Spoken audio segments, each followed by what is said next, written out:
All right, welcome back to Before You Vote. Prop 134 deals with signatures, and it seems maybe a little bit confusing, but it isn't. Across the state of Arizona, to get things on the ballot, you've got to get signatures across the state. For some, it's 10%. For others, it's 15%. But you're not required to do it statewide. You can do it all in Maricopa County if you wanted to, which kind of takes the other areas of the state out. Joining us now from the Arizona Farm Bureau is Chad Smith. Chad, thanks for doing this. Yeah, Mike, appreciate it. Glad to be with you guys today. So 134, explain why the Farm Bureau is taking this so seriously and why take a position. Why is it important to the Farm Bureau? You know, we get that question a lot. Why is an ag advocacy organization working so hard on Prop 134? Well, we represent all of Arizona. A lot of our membership is in rural Arizona.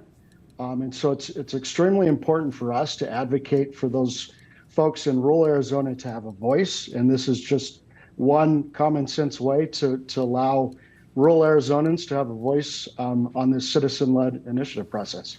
And, you know, there's a lot of diversity in Maricopa County and across the state, a lot of differences of opinion. And if you can, and it's the easiest way to do it, if you can do this just in Maricopa County, then you only have to focus in one area of the state, get your 10 or 15%. What 134 would mean, you'd have to get 10 or 15% from every legislative district, which means those rural parts of Arizona now have an equal voice.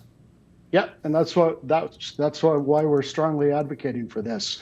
A lot of times, like you said, 60% of voters live in Maricopa County, so signature collectors can never leave Maricopa County, disregarding the rest of the state and rural Arizona. So we want everybody to have a voice.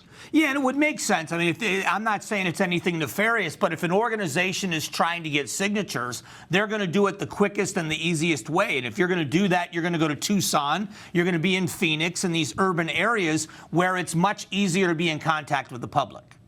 Yep, absolutely. And that's why we keep pushing it to say get out to every legislative district.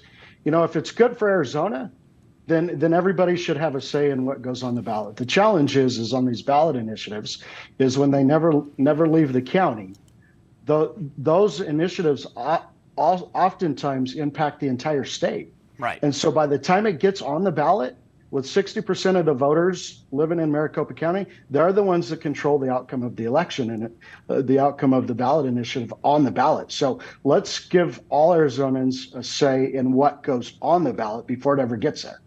So opponents of this, and I'm sure you've heard this criticism, and I'm interested in how you'll answer it. Opponents are saying this is intended to make it much more difficult for grassroots organizations to get things on the ballot. How do you answer that? How do you respond? I've heard that argument time and time again, and you know what? It really doesn't. What it does is it makes them have to go out beyond those borders of Maricopa County. So signature collectors are paid, or out-of-state interest groups will pay $1 million for signature collectors to stand in downtown Phoenix to collect signatures. I'm sure this is going to make it a little difficult because they're going to have to go out beyond Maricopa County. But it improves the access to this process. Well, some are arguing actually that this could be an influence of special interest, that this could help the special interest groups. Now, I don't necessarily see it that way, but how do you answer that argument? Yeah, I just don't see it. I've heard that argument as well. They tout the idea that if we want special interest groups, they're the only ones that are going to be able to afford it. But at the end of the day, like I said, if it's good for Arizona, it's a simple process. Just go out beyond those borders. 75% of the legislative districts touch Maricopa County.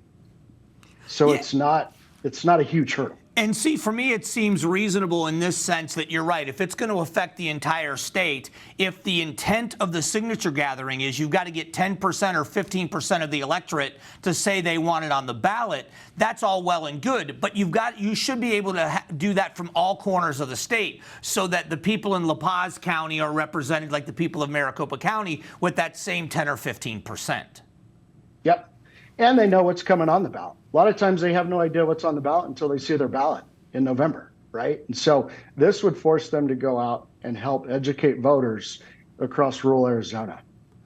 And it would also make it so that it would be only the very serious people with serious measures, because they know they have a bigger job to do. It would then eliminate some of the others, don't you think? We have, I think, 20 in Maricopa County we're going to vote on. Yep. Yeah, you have to sell it. You got to go out and sell it. Like I said, if it's good for all of Arizona, then it should be pretty simple to get the signatures across the state. So when it comes to this, how active is the Arizona Farm Bureau in these I know you advocate for agriculture, obviously, but is this something new for you to advocate on behalf of a ballot initiative like this? You know, we have in the past. Obviously, I've been here just over a year, but prior to my time in Arizona, I know there was what we referred to as the hogwash campaign, which was an out-of-state special interest group, came into the state. And Arizona Farm Bureau, stepped up and put a ton of money into fighting that initiative, and we ultimately won it. So yeah, this isn't unheard of. We will always advocate to give our farmers and ranchers and rural Arizonans a voice in the process. Well, Chad, I appreciate the time today. This is an important issue, and I thank you for your input. Yeah, thanks, Mike. Appreciate you having me. All right, we'll be back in just a moment.